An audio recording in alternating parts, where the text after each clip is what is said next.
ஒரு சின்ன பாட்டில் மருந்து அது குழந்தைகளுக்கு நிம்மதியை தந்திருக்கணும். ஆனா அந்த பாட்டில் மருந்து குழந்தைகளோட உயிரையே பறிச்சிருக்கு.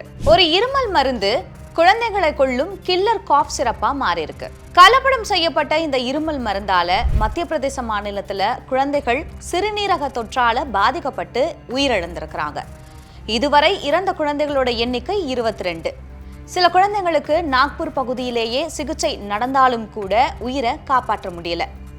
இந்த இருமல் மருந்துல இருந்து டைஎத்திலீன் கிளைகால், எத்திலீன் கிளைகால் அப்படிங்கிற 2 வேதியியல் நச்சு பொருட்கள் தான் இந்த சின்னஞ்சிறு குழந்தைகளோட மரணத்துக்கு காரணமா இருந்திருக்கு.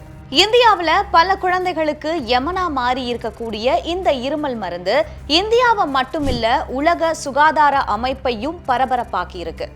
இந்த மருந்தால இந்தியாவுக்கு மட்டும்தான் ஆபத்தா, இல்ல இந்தியா இந்த மருந்தை வேறு நாடுகளுக்கு ஏற்றுமதி செய்யுதா அப்படிங்கிற பரபரப்பு தான் அது. இது பத்தி இந்திய அரசு கிட்ட உலக சுகாதார அமைப்பும் அதிகாரப்பூர்வமா உறுதி கூறும்படி கேட்டிருக்கு. இந்திய அரசு மத்திய மருந்து கட்டுப்பாட்டு அமைப்பு அனைத்து மாநிலங்கள் மற்றும் யூனியன் பகுதிகளுக்கு சுற்றறிக்கை அனுப்பியிருக்கு. அந்த மருந்து தயாரிக்கக்கூடிய நிலையங்கள்ல ஆய்வு செய்யணும், கலப்படம் இருக்கா அப்படின்னு பரிசோதனை நடத்தணும், எல்லா மூலப்பொருட்களையும் உற்பத்தி செய்யப்பட்ட பொருட்களையும் சோதனை செய்யணும் அப்படின்னு அது அறிவுறுத்தி இருக்கு. சில மருந்து தயாரிப்பு நிறுவனங்களுக்கு உங்க மருந்து தரமானதா இல்ல அப்படின்னு மத்திய மருந்து கட்டுப்பாட்டு அமைப்பும் உலக சுகாதார அமைப்பும் எச்சரிக்கை செய்திருக்கு.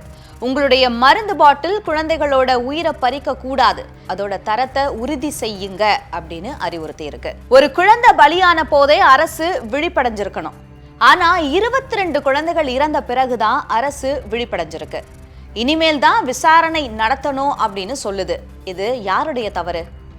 மருந்து தயாரிக்கும் நிறுவனமா, அதை சரியா சோதனை செய்யாத அதிகாரிகளா, இல்ல மருந்து தயாரிக்கக்கூடிய நிறுவனங்களுக்கு கண்மூடித்தனமா அனுமதி கொடுக்கும் அரசு துறையா?